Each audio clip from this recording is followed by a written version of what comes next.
Meus irmãos, hoje estamos iniciando mais um trimestre da Escola Bíblica Dominical. Estamos com uma nova revista, comentada pelo pastor Elienay Cabral. Ontem à tarde e até o início da noite, nós estávamos ali em Natal, na ministração. O pastor Elienay Cabral ministrou para todos nós ali em Natal, na EBD em síntese, falando sobre esse tema, que é o tema deste trimestre: relacionamentos em família, superando desafios e problemas com exemplos da palavra de Deus. É muito importante e muito interessante, irmãos, porque a Bíblia diz que tudo o que foi escrito para o nosso ensino foi escrito, para que pela paciência e consolação das Escrituras tenhamos esperança. Então, tudo que está escrito na Bíblia, de Gênesis a Apocalipse, é para a nossa instrução, porque Paulo também disse a Timóteo que toda a Escritura, de capa a capa, até a genealogia, irmãos, toda a Escritura é apta para ensinar, para redarguir, para corrigir, para instruir na justiça, para que o homem de Deus seja maduro e perfeitamente habilitado para toda boa obra. Então nós, na Bíblia Sagrada, podemos aprender muito, irmãos, com todos os textos bíblicos, e podemos também aprender muitos com as narrativas bíblicas que falam sobre as mais diferentes famílias da Bíblia. Então, ao lermos a palavra de Deus, nós vemos muitas famílias com bons exemplos, famílias com maus exemplos, famílias que acertaram em umas coisas, famílias que erraram em outras coisas, de sorte, irmãos, que nós podemos aprender com os erros e acertos dos homens e mulheres de Deus. Podemos aprender com os erros e acertos das famílias bíblicas. E nós observamos, ao estudarmos a palavra de Deus, que não existe família perfeita, porque perfeito, irmão, só Deus.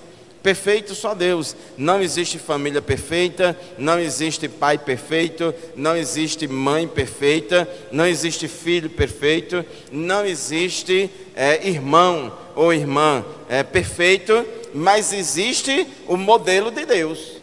Isso aí não podemos abrir mão, porque tem algumas pessoas, irmãos, que querendo justificar determinados ensinos contrários à palavra de Deus, gosta apenas de enfatizar, porque não tem família perfeita, não podemos idealizar as coisas, e começa a ensinar e a deixar passar a boiada de ensinar coisas contrárias aos fundamentos da palavra de Deus. Então a gente precisa ter cuidado, não sermos exagerados, nem para menos e nem para mais. Então, verdadeiramente não tem nenhuma família perfeita, mas a Bíblia Sagrada, a palavra de Deus, ela tem um padrão, ela tem um paradigma, ela tem um norte a ser seguido. Tem as responsabilidades do esposo, as responsabilidades da esposa, as responsabilidades dos pais, responsabilidades dos filhos. E nós, irmãos, temos que nos guiar por esse padrão. Naquilo que a gente falhar, naquilo que a gente errar, a gente pede a misericórdia de Deus, a gente pede o perdão de Deus, suplica a graça de Deus, e aí Deus vai nos tratar de acordo com a sua graça. Porque se a gente ensinar, irmãos, o padrão fraco, aí nós seremos mais fracos do que o padrão. Se a gente ensinar ao povo o padrão fraco, o padrão do mundo, o povo vai ficar cada vez mais distante dos padrões de Deus. Então temos que nos guiar pelo padrão máximo, que é o da palavra de Deus. Deus disse lá em Levítico e também aqui na Epístola de Pedro: sede santos porque eu sou santo. Então o padrão é de quem? É de Pedro? O padrão é de Moisés? Porque Moisés... Não, o padrão é de Deus. Então a gente tem que ensinar sim o modelo ideal. Temos que ensinar o modelo ideal, e eu ou você, ou família A ou B, se escorregar em alguma coisa, aí a gente, irmãos, vai pedir misericórdia a Deus, pedir perdão a Deus, etc, e etc. Deus vai tratar com cada um de nós personalizadamente, mas temos que ensinar o padrão correto, que é o padrão da palavra de Deus. Então temos muito o que aprender neste trimestre, com os erros e acertos das mais diferentes famílias. Então nós vamos estudar ao longo deste trimestre. Hoje vamos falar sobre a família de Abraão e Sara, Abraão e Sara. Na próxima lição vamos falar sobre Isaac e Rebeca, estudando o problema da predileção dos pais por um dos filhos. Isso é bem interessante. Os irmãos sabem que existia esse problema na família de Isaac e Rebeca. Eles eram pais de Isaac e Esaú. Então Rebeca eles eram pais de Jacó e Esaú. Rebeca era por Jacó e Isaac por Esaú. Na lição 3, ciúme, o mal que prejudica a família, onde tem ali a predileção de Jacó por José, e isso provocou ciúme nos demais irmãos de José. Ídolos na família, ainda problema de idolatria nas esposas de Jacó. Motim em família, Miriam e Arão se levantam contra Moisés, se insurge e ali provocam a rebelião contra Moisés, E era porque eram irmãos de carne e osso. Pais zelosos e filhos rebeldes, A história de Sansão e seus pais, Sansão, infelizmente, usou seu livre-arbítrio para fazer o que não agradava a Deus, mas os pais deles ensinaram direitinho. Lição 7, o relacionamento entre nora e sogra. Olha aí, irmãos, que coisa boa. Relacionamento entre nora e sogra. E quando a gente pensa nisso, lembra logo da história de Ruth e Noemi. Muito bom, isso aí. A importância da paternidade na vida dos filhos. Olha aí, você que é pai, cumpra a sua responsabilidade. Não seja como Eli, que foi responsável. Uma família nada perfeita, fala da família de Davi. Davi era um homem segundo o coração de Deus, porque tinha o perfil adequado para ser rei em Israel. No entanto, ele era falho, ele foi falho na criação dos filhos, foi falho na criação da família, Depois, lição 10, quando os pais sepultam seus filhos, vamos falar sobre esse assunto muito importante e delicado também, e muito doloroso para um pai e uma mãe sepultar os filhos, porque a tendência natural são os filhos sepultarem os pais, mas infelizmente, irmãos, às vezes acontece tragédia na família de um filho morrer primeiro do que o pai, primeiro do que a mãe, e não desejo isso para ninguém, para nenhum pai, nenhuma mãe ter que sepultar um filho, e a gente fica preocupado, irmãos, diante da violência crescente no nosso país, onde a gente percebe que jovens assim de 17 a 25 anos estão sendo ceifados dia a dia por causa da violência, por causa do crime. Os prejuízos, lição 11, os prejuízos da mentira na família, então não pode haver mentira na família, nem que seja aquela mentira que todo mundo concorda, mas Deus não concorda. Então Ananias e Safira combinaram lá uma mentira para enganar os apóstolos, e aí Deus matou eles. Lição 12, criando filhos saudáveis. Olha aí, irmãos, a família de Jesus, José e Maria, criaram Jesus, então vamos aprender isso. E por fim, lição de número 13, a amizade de Jesus com uma família de Betânia. Era a família de Marta, Maria e Lázaro, Jesus tinha amizade com aquela família. Então são temas muito bons, maravilhosos, edificantes para nós aprendermos e aplicarmos na nossa vida. Então eu convido todos vocês a se matricularem na escola dominical. Faça um compromisso, irmãos, faça um compromisso. Lugar de família é na escola dominical.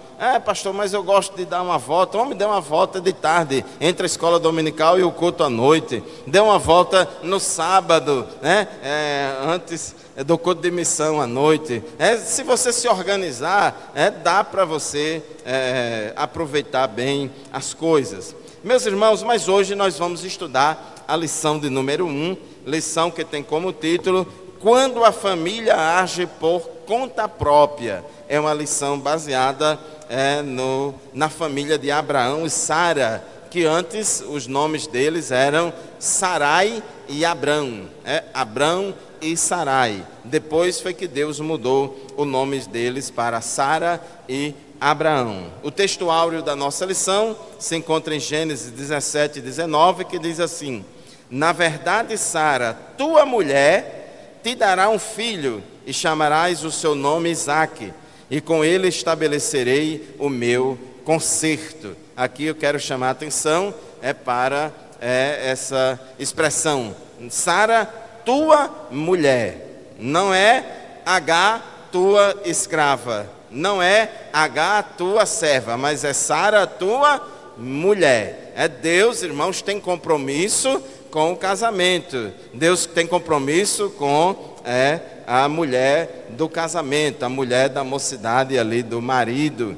O casal, Deus não tem compromisso com alfadores, com amante, não sei o que lá. O casamento é entre o marido e a mulher. Então, na verdade, Sara, tua mulher, te dará um filho e chamarás o teu nome Isaque. Verdade prática diz assim: quando o ser humano se precipita a respeito dos planos de Deus, as consequências dessa ação são inevitáveis. Então, nesta lição de hoje, o foco vai ser muito nesta área, de mostrar que Sara e Abraão, eles se precipitaram, tomando uma decisão em comum acordo entre eles. Não importa se a ideia partiu de Sara, Sara não pode levar a culpa sozinha, porque a ideia partiu dela, mas a culpa é tanto dela quanto de Abraão. E eu digo até, irmãos, que Abraão até tem uma culpinha a mais ainda do que Sara.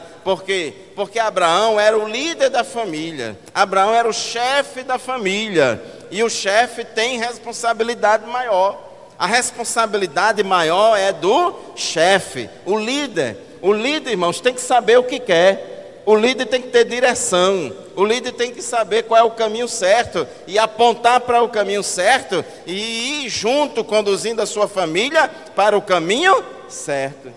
O chefe de família, o marido, o pai, irmãos, não pode ser uma pessoa lesada. O esposo, não pode ser uma pessoa lesada, no sentido de que ele fica rodando feito barata tonta, no final tudo termina como tudo começou, ele não sabe para onde vai, ele não sabe o que quer da vida, não tem uma palavra de orientação e direcionamento para a família. Não pode, né? Deixa, como diz o ditado aí, deixa a vida me levar, a vida leva eu. Que história é essa, irmãos? O pai tem que honrar as calças que veste, o marido também tem que honrar as calças que veste. Tem uma responsabilidade grande diante de Deus.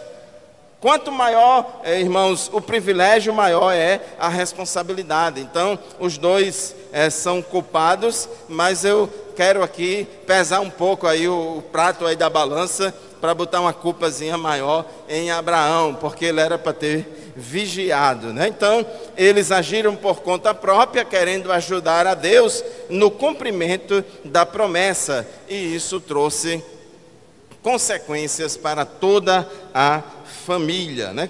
Trouxe consequências para todos eles. Então, nós vamos meditar nesse assunto de grande importância para nós, porque, irmãos, no dia a dia, nós também estamos tomando decisões. No dia a dia, as famílias tomam decisões. No dia a dia, a gente age nas coisas do cotidiano, da vida material, da vida espiritual, etc, etc. E a gente tem que ter cuidado. Temos que pensar, temos que tomar decisões não de forma precipitada, não tomar decisões no calor das emoções. Temos que parar, temos que pensar, temos que avaliar, temos que analisar o cenário em curto, médio e longo prazo, e temos, irmãos, acima de tudo, saber qual é a orientação de Deus, qual é a direção de Deus. Tanto a direção de Deus previamente já revelada nas Escrituras, Porque, irmãos, o que Deus já revelou nas Escrituras, já está revelado, já é para você colocar em prática ontem, aqui e agora. Mas também, irmãos, vamos buscar a orientação de Deus, para que Ele nos guie em que decisão tomar, em que caminho seguir. Porque, irmãos, há caminhos que para o homem parecem caminhos direitos de vida, mas que no final são caminhos de morte. Então temos que ter a orientação de Deus, temos que orar, irmãos, pedindo a direção do Senhor, porque nós não conseguimos enxergar tudo, nós não conseguimos enxergar todo o contexto, a gente só enxerga o que está na superfície. Mas aquilo que está subjacente, aquilo que está por baixo, aquilo que está por trás, aquilo que está acontecendo no mundo espiritual, a gente não sabe. Então precisamos da orientação do Espírito Santo de Deus, para não tomarmos decisões precipitadas quanto a um emprego, quanto a uma viagem, quanto vai sair daqui, vai para acolá, muda de congregação, muda de cidade, muda de emprego, muda de escola, e não sei o que lá. Tem gente, irmãos, que vive toda hora indo para cima e para baixo, fazendo coisas que vão cada vez mais se enrolar em todas as coisas. Tópico 1 da nossa lição: Deus faz promessas a Abraão. Lá em Atos dos Apóstolos, no capítulo 7, no discurso de Estevão, Deus falou, Estevão disse que Deus falou para Abraão, primeiramente, ainda quando Abraão morava na terra de Ur dos Caldeus, lá na Babilônia. Deus falou primeiramente para ele, quando ele ainda morava lá na Mesopotâmia, dizendo: sai da tua terra, sai do meio da tua parentela e vai para a terra que eu te mostrarei. Abraão vivia numa sociedade que era uma cultura idólatra, era uma cultura pagã, cheia de maus costumes, cheia de coisas, irmãos, contrárias à palavra de Deus, porque o povo lá da Babilônia não conhecia Deus. Tinha lá o código de Hammurabi, tinha leis lá bastante, vamos dizer assim, avançadas em muitas coisas, mas tinha muitas coisas naquelas leis e naqueles costumes que são contrários à palavra de Deus. E uma das coisas que existia naquela época, irmãos, era o fato de que se a senhora da casa, aquele sistema na época era um patriarcado, e se a senhora, a esposa do patriarca, fosse estéril e não podia dar à luz, então como aquela sociedade, contrária à vontade de Deus, como aquela sociedade aceitava a poligamia, então era permitido pelos costumes da época e pelas leis da época, era permitido que o patriarca, que o homem, o chefe da família, se deitasse, tomasse como mulher uma escrava sua, uma escrava da sua senhora, e aquela escrava, engravidando, dava à luz um filho, e aquele filho não era propriedade, vamos dizer assim, entre aspas, não era propriedade da mãe biológica. Aquele filho era considerado filho da patroa, era filho da senhora e não filho da escrava. Então, irmãos, observe que era uma coisa cultural, estava na raiz cultural daquele povo, muito aceito por todo mundo, e também não somente cultural, mas também legal, porque as leis de um país, elas refletem a cultura daquele povo. Por que a gente observa, irmãos, que tem várias coisas que antigamente, quando o Código Penal foi feito na década de 40, antigamente era crime, hoje já não é mais crime. Algumas coisas que antigamente dava cadeia, hoje já não dá mais cadeia, porque as leis mudam conforme vai mudando a sociedade, e as leis refletem, o padrão moral da sociedade em cada época. Porém, irmãos, a palavra de Deus, ela permanece para sempre. Os princípios da palavra de Deus não podem mudar. Os princípios bíblicos não mudam com a mudança da sociedade. A cultura pode mudar, todo mundo pode fazer diferente, todo mundo pode pensar diferente, mas eu e você, como crente, temos que pensar de acordo com a palavra de Deus. O cristianismo é uma contracultura à cultura do mundo. Não estamos aqui no mundo, irmãos, para agradar o mundo. Não estamos aqui no mundo para seguir o curso deste mundo. Nós somos peregrinos e forasteiros, somos cidadãos da terra, somos, mas a nossa cidadania maior e mais importante é a cidadania celestial. Tem uma lei maior, tem uma constituição maior que rege a nossa vida, que é a palavra de Deus. Então nós, irmãos, não podemos adotar como normal, como comum, como um padrão para orientar a nossa vida, os costumes do mundo. Ah, pastor, mas isso aí já virou lei. Isso aí já virou lei, já é permitido por lei. E daí, irmãos? Ah, porque o aborto já foi aprovado não sei aonde, não sei aonde, não sei aonde. Já é permitido, mas eu não vou fazer.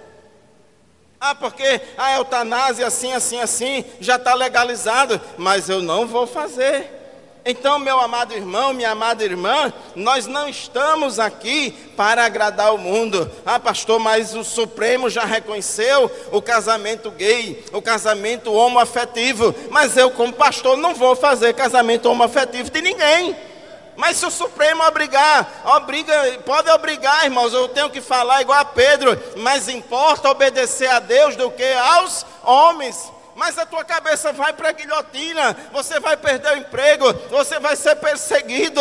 Mas a Bíblia diz que bem-aventurados vós, quando vos injuriarem e mentindo disserem todo mal contra vós por minha causa. Exultai-vos e alegrai-vos, porque grande será o vosso galardão nos céus.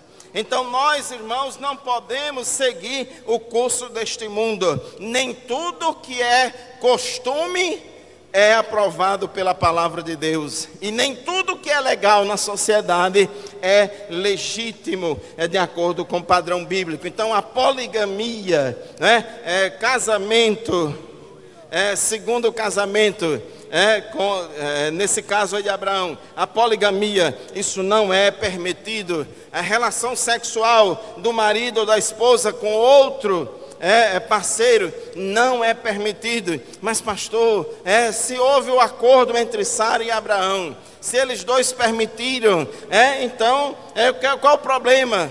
Irmãos, não é assim. Temos que seguir os padrões da palavra de Deus.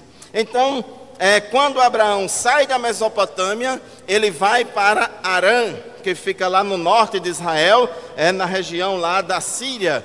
E ele vai lá com seu pai, com toda a sua parentela, está lá em Harã. E Deus fala para ele novamente aqui no capítulo 12 de Gênesis. Deus fala novamente para Arão, capítulo 12, versículos de 1 a 4. Então o Senhor disse a Abraão, já é a segunda vez, irmãos: saia da tua terra, do meio dos seus parentes e da casa de seu pai, e vá para a terra que eu lhe mostrarei. Farei de você um grande povo e o abençoarei. Tornarei famoso o seu nome e você será uma bênção. Abençoarei os que o abençoarem e amaldiçoarei os que o amaldiçoarem. E por meio de você, todos os povos da terra serão abençoados. Versículo 4. Partiu Abraão como lhe ordenara o Senhor, e Ló foi com ele. Abraão tinha 75 anos quando saiu de Harã.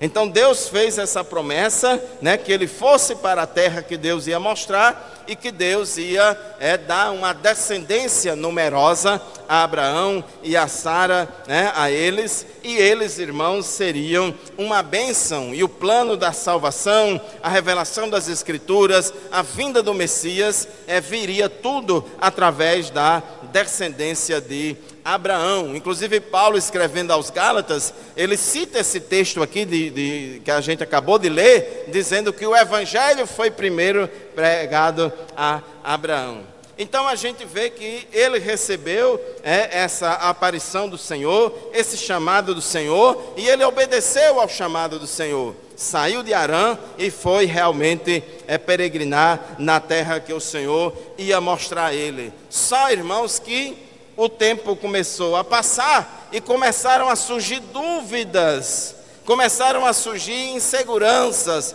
a ansiedade começou a atacar Abraão e Sara.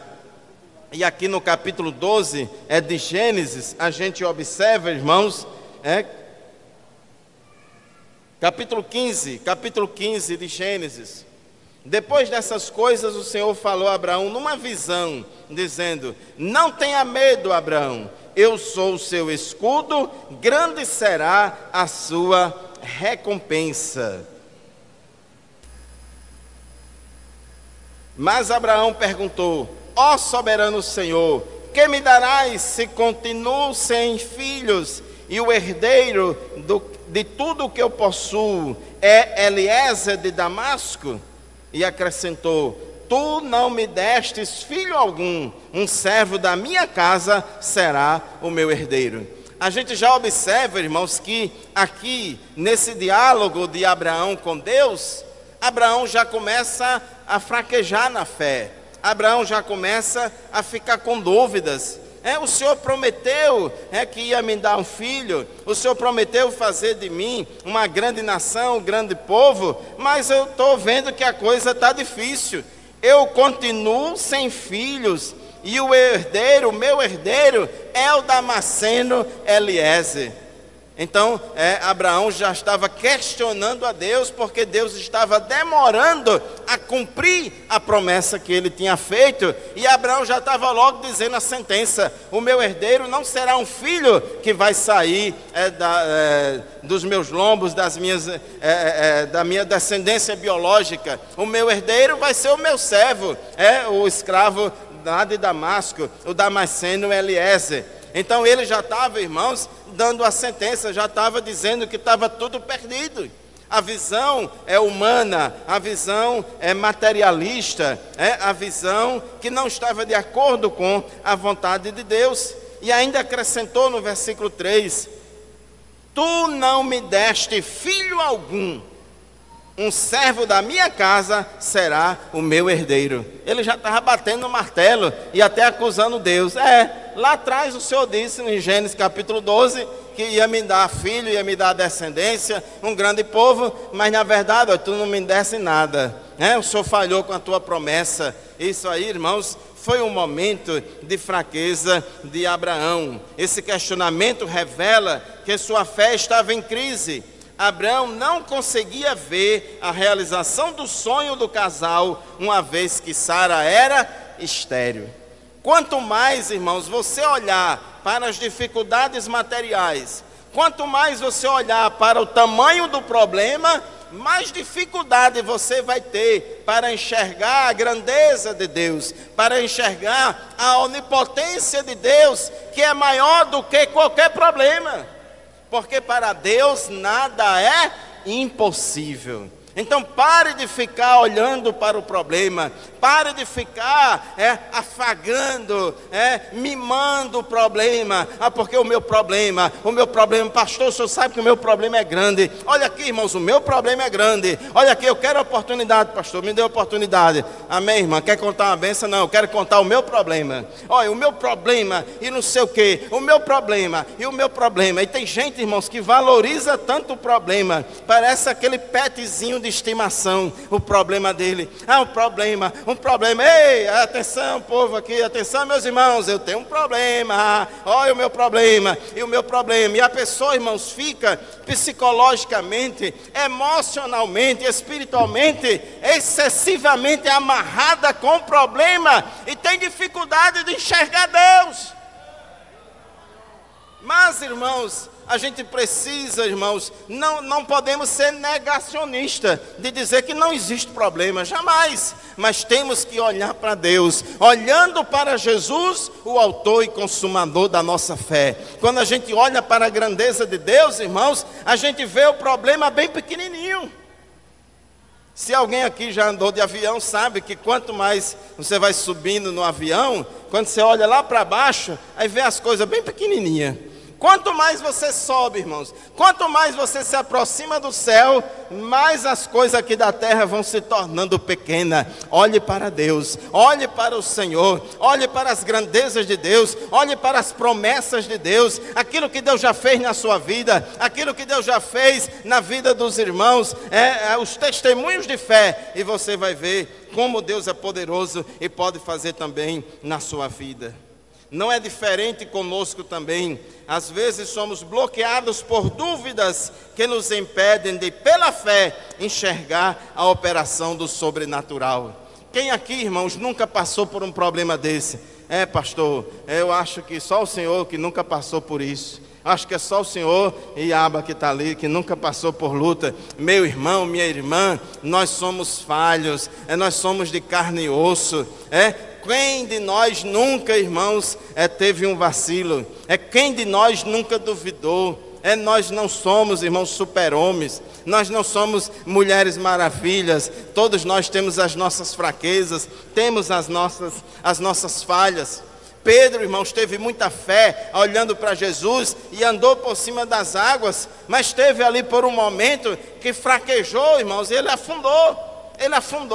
Então, meu querido irmão, minha querida irmã, nós somos falhos mesmo, mas temos que depender da graça de Deus, temos que nos socorrer no Senhor. Não se preocupe na sua perfeição, se preocupe em cair nos braços de Deus, na graça do Senhor. Louvado seja o nome de Jesus. Você não tem que estar provando para ninguém que você é forte ou fraco. Não queira mostrar, se preocupar excessivamente com o que as pessoas vão dizer ou pensar de você, mas se preocupe em buscar a Deus, em cair nos braços graciosos do Senhor.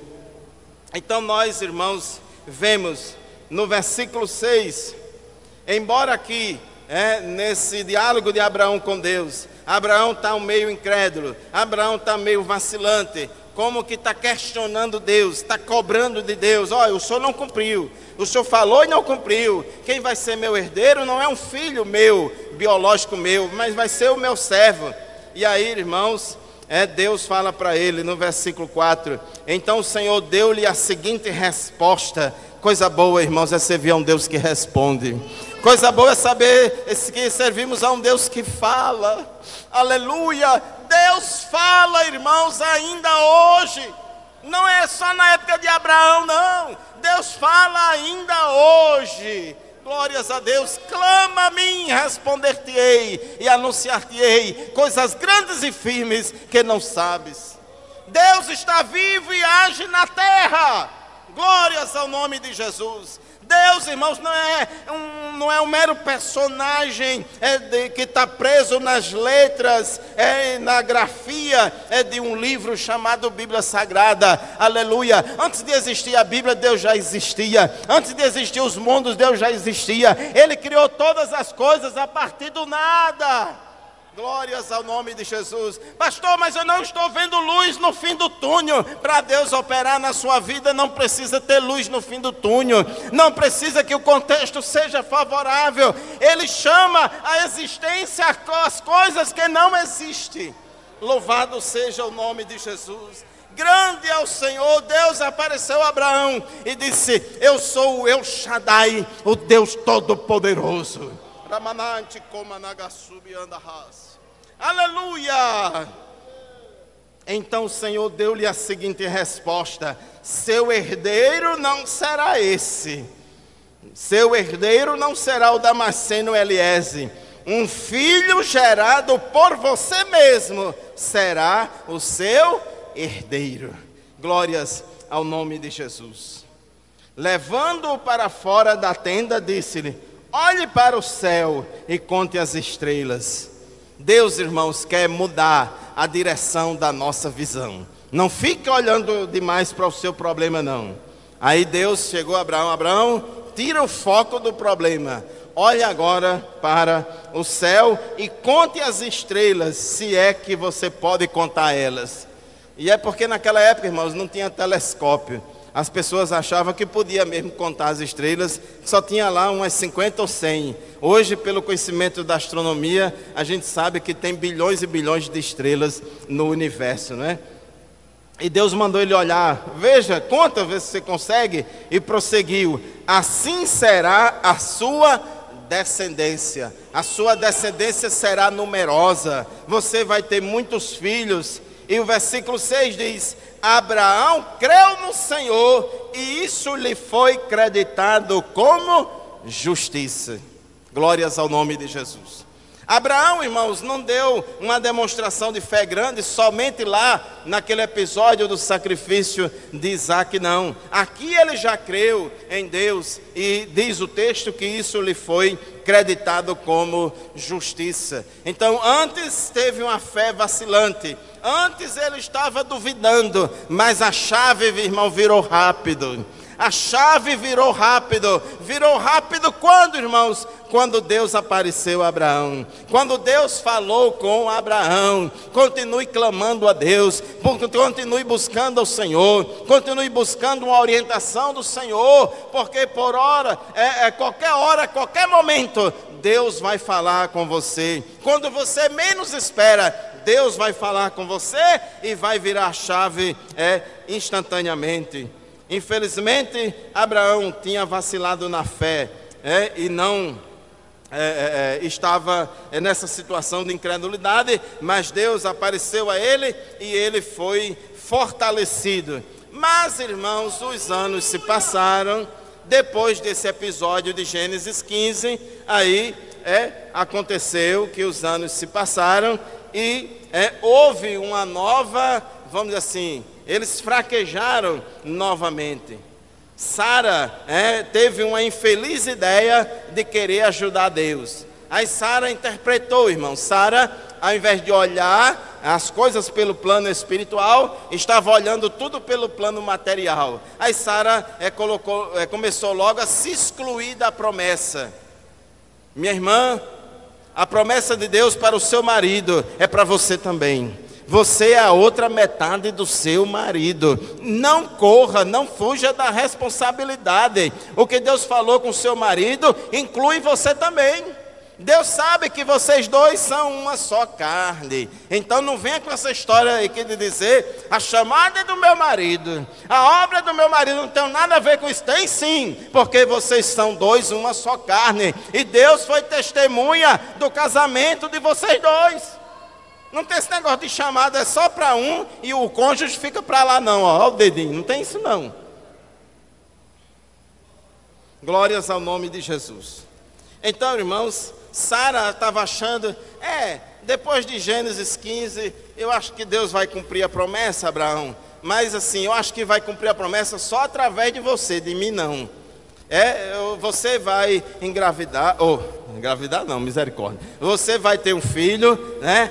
Eu já cessei o costume das mulheres, eu já não tenho mais ovulação, não tem mais menstruação, já passou a minha idade reprodutiva, e talvez você ainda consiga alguma coisa, pelo menos uma vez perdida. Eu sei que você já está velho, não está mais assim com a potência que tinha antes, mas é mais fácil eu sou estéril, então eu acredito, eu acho, interpretando aí a visão, eu acho que Deus vai fazer isso, mas é através de outra mulher, porque a cultura é permitido. Olha, se a cultura permite, se a lei permite, então está aí a solução de Deus. Aí Sara, irmãos, teve esta infeliz ideia, e aqui, irmãos, eu quero dar um conselho às irmãs, às esposas: cuide do seu marido, viva com seu marido, se envolva na vida e no trabalho e na chamada do seu marido,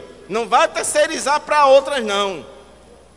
E aí Sara, irmãos, disse assim, Gênesis capítulo 16, versículo 1 e 2: Ora, Sarai, mulher de Abrão, não lhe dera nenhum filho, que era estéril, né?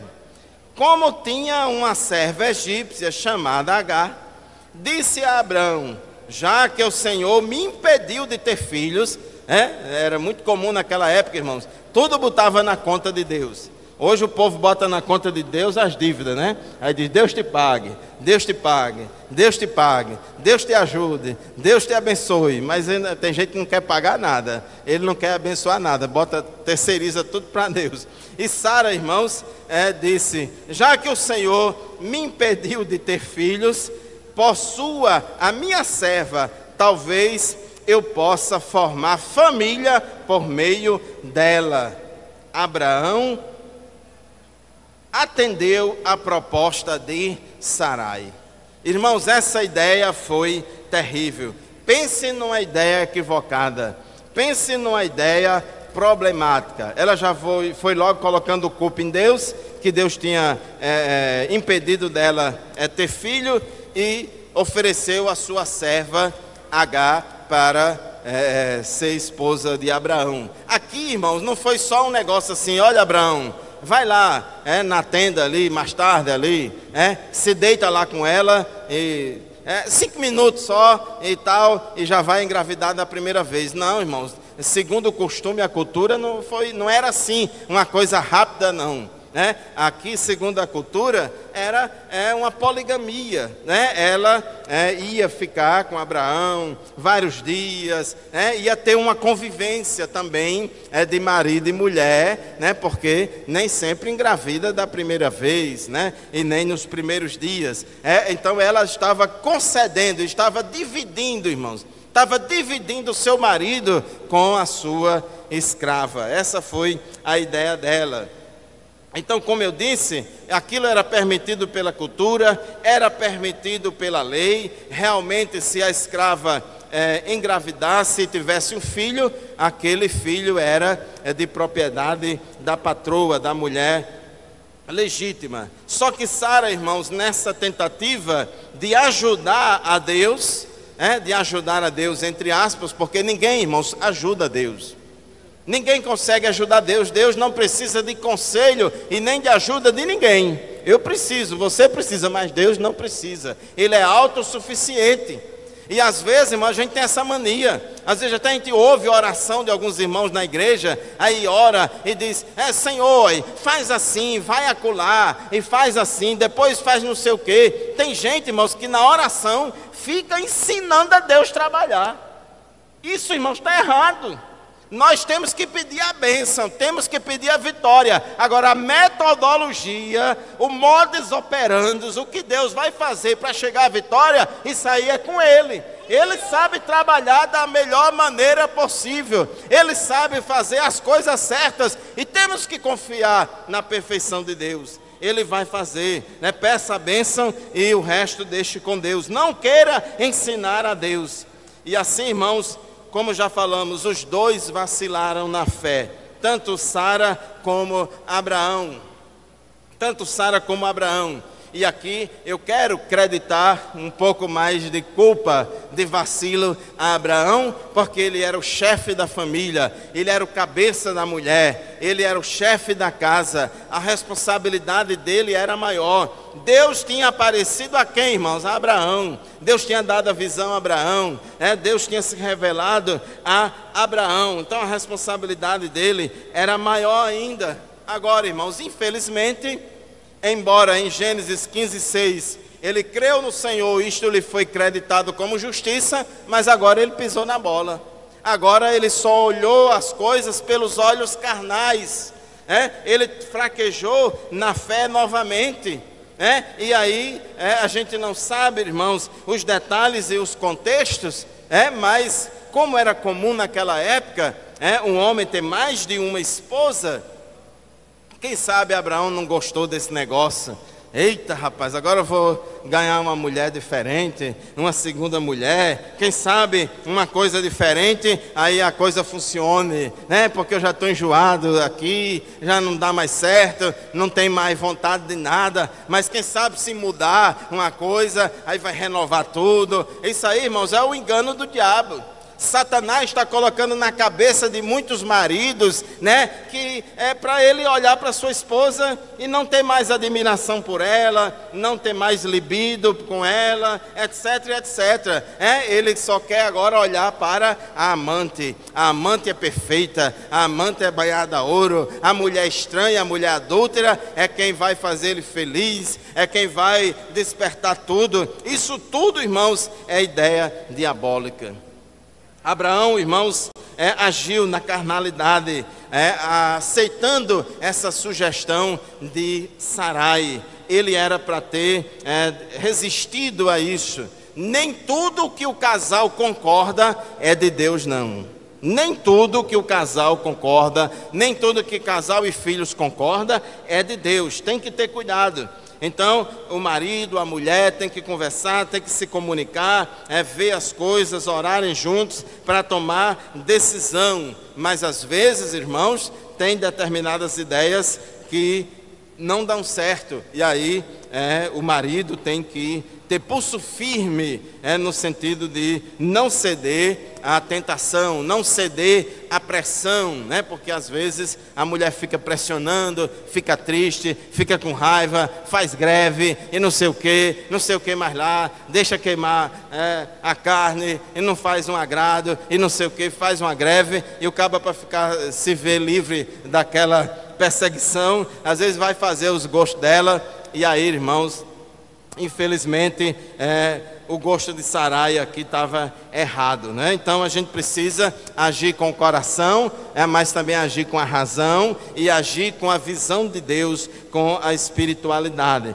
Então os dois deixaram a lógica da fé e se apegaram à lógica meramente humana. Não podemos, por causa de uma decisão precipitada, querer intervir no plano original divino. Sarai abandonou e desprezou a confiança em Deus, preferindo resolver o problema ao seu modo, além de induzir seu marido à mesma atitude equivocada e incrédula. Nunca queira, irmãos, resolver as coisas ao seu modo.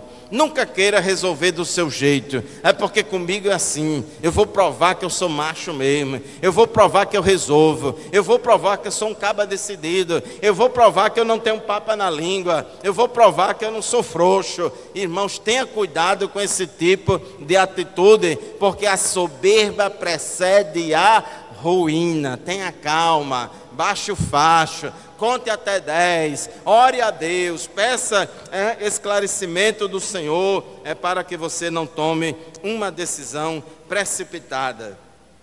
Ao afastar-se da dependência de Deus, o casal não conseguiu evitar as consequências desastrosas para a sua vida. De fato, Abraão e Agar, eles tiveram relações e ela ficou grávida. E logo quando ficou grávida, irmãos, ela começou a crescer para cima da patroa. Começou a ficar metida. Era empregada, era serva, e aí começou a crescer para cima da patroa e começou a humilhar a patroa, a desmerecer a patroa. Tem um ditado por aí que diz, irmãos, que o sonho de todo opressor de todo oprimido é virar um opressor. O sonho de toda cabeça de prego, irmãos, é virar uma cabeça de martelo. E aí, irmãos, o cabo fica metido, né? Quando era pobre, quando estava na prova, era humilde, era tudo muito... a humildade que é uma bênção, né?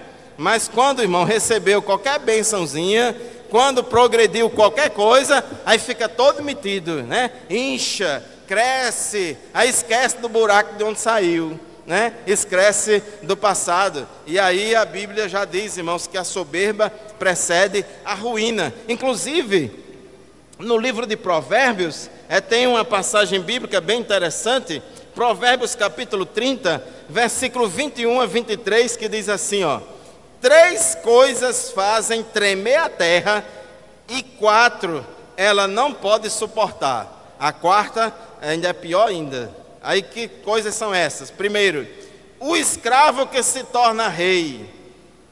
Porque quando muita gente é escrava e se torna rei, aí fica metido, né? Fica metido. escravo que se torna rei, o insensato farto de comida, a mulher desprezada que por fim se casa, e a quarta, que diz aqui que é pior, a escrava que toma o lugar da sua senhora. Foi o que aconteceu com Agar. Aí começou a humilhar a sua senhora.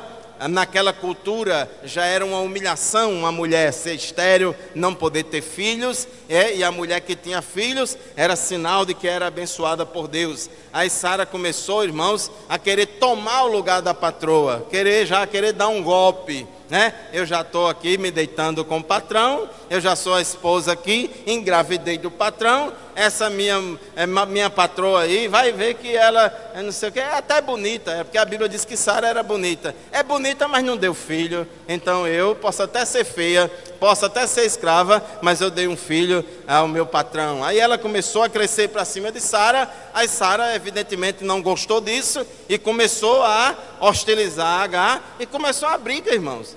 A briga entre essas duas mulheres dentro de casa, e Abraão para administrar tudo isso.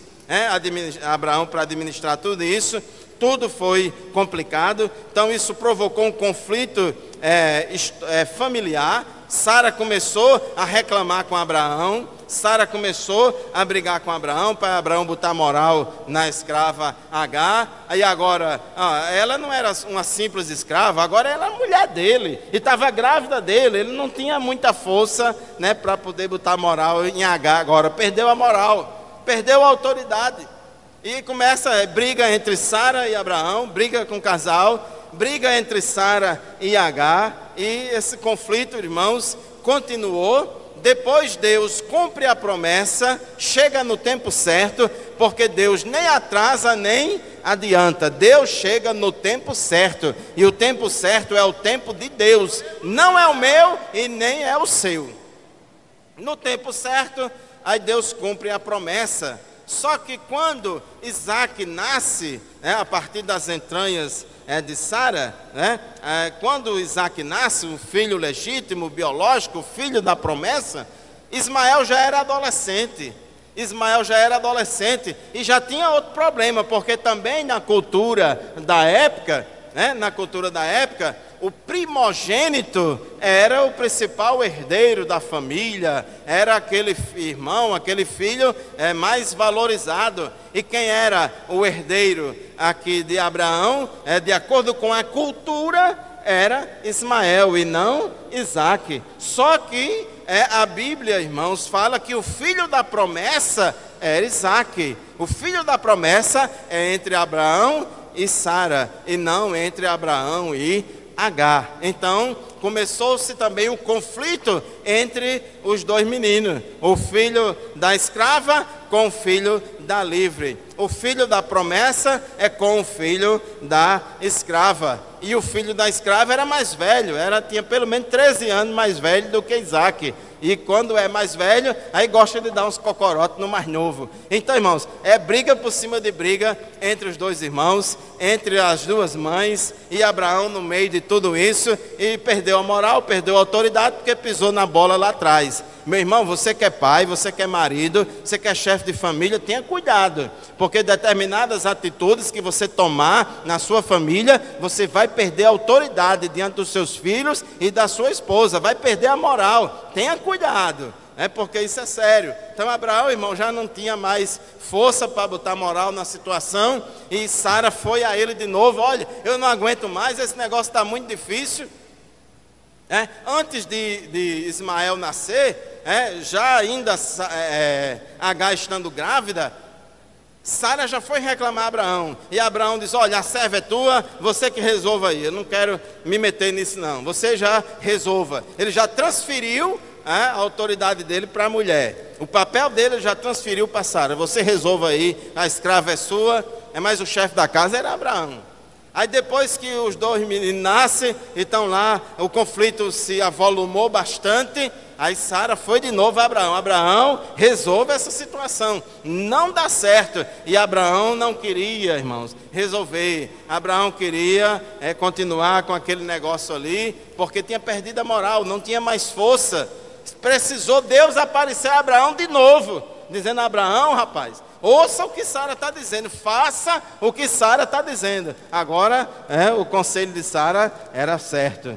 Porque, irmão, nem toda mulher erra sempre não, nem toda mulher acerta sempre, nem todo homem erra sempre, nem todo homem acerta sempre. Tem hora que a gente pode se equivocar, mas tem hora que a gente pode acertar. Então, dessa vez, Sara estava certa, e ali Abraão, com muita luta, depois que Deus mandou fazer, aí que ele despediu Agar e Ismael, porque isso, irmãos, estava colocando em risco os planos de Deus, os planos redentores de Deus para toda a humanidade. Ali não era uma família comum, não. Ali era a família da qual sairia o Messias, da qual sairia o povo de Israel. Então, eram coisas que afetavam toda a história da redenção. Então, discórdia e desarmonia suscitaram uma situação insustentável dentro daquele lar. Então, a situação foi muito difícil, e como diz no tópico 3.2, Abraão, irmãos, foi fraco. Não teve a firmeza para persuadir Sarai, diante do conselho de ter esse filho com Agar, a confiar em Deus, em suas promessas. Agora eu quero aqui, irmãos, dizer uma coisa. Eu sei que ninguém é perfeito. Não tome uma parte pelo todo. Não é porque o seu irmão, não é porque o seu líder, não é porque o seu pastor, em algum dia, deu uma opinião equivocada. Não é porque o seu líder algum dia fez alguma coisa que não era a melhor decisão e teve problema. Isso não significa nem dá o direito da gente querer apagar a história dele, ou ter o direito de achar que tudo que ele faz é errado. Irmão, tudo que ele faz é errado, porque você lembra naquele dia, naquele dia ele falou assim, deu com os burros na água. Tudo bem, deu com os burros na água naquele dia, e nos outros dias? Porque a gente só enxerga, irmãos, os erros. A gente só enxerga os erros. Então, um erro pontual de alguém, irmãos, não pode apagar a história de uma pessoa, não. Temos que analisar a história, temos que ter cuidado. Abraão fraquejou, Abraão falhou, teve dúvida, mas ele acertou mais do que errou. Durante a história dele, é considerado o pai da fé.